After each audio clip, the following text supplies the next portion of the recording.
We're not born killers. We all of us are born with a sense of duty. Duty to family, a duty to others that we love, a duty to self. But to be asked to kill and injure a person is an unnatural thing. And you know, you have to try. Once it's done, you have this sense of duty and you do what you're trained to do, but then there's always that remembrance of what was done. There's always that lingering thought of who was that person? Who were these people?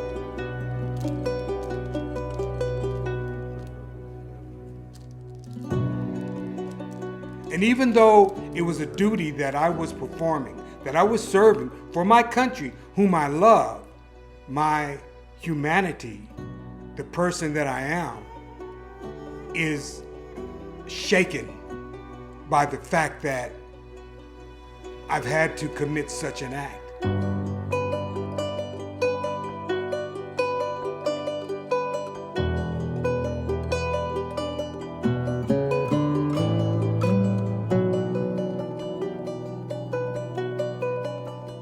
And so those thoughts, that humanness that can't be trained out of a person, I don't care how much boot camp you've gone through, that very essence of humanness and humaneness in a person, it still lingers, it's still there, and it's like a voice.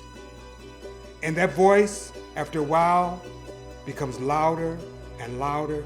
And in many cases, it begins to point fingers, and it begins to create doubt, and it begins to create hurt, and it's like a cancer that wells up inside of veterans or any person.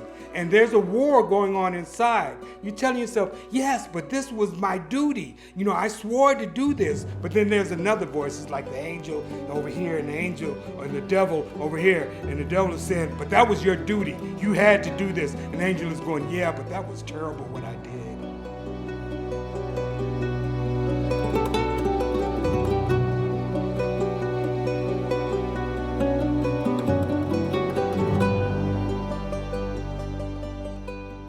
So the way that art helps veterans, especially those who have been in combat, is that it allows veterans to address their problems without meeting them head on.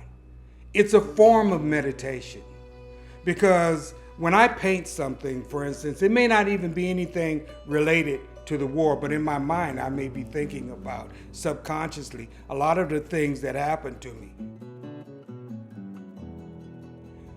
I can sometimes look at the canvas and I can see through the colors, through the movement, through the actual thing that I've drawn, that something has come out of me onto that canvas.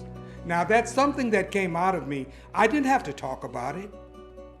I didn't have to say, this is bothering me, I remember this when it happened.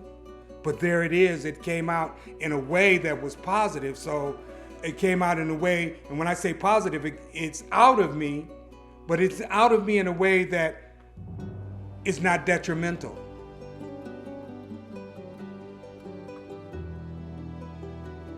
So when art is a very, very powerful tool in the sense that it opens up for us to be able to release without the negative impulses and feelings that usually occur with PTSD.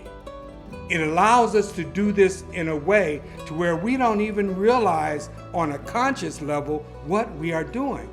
But when you get through with a piece of art, when you get through singing, acting, dancing, I do all of those things, painting, somehow you feel better.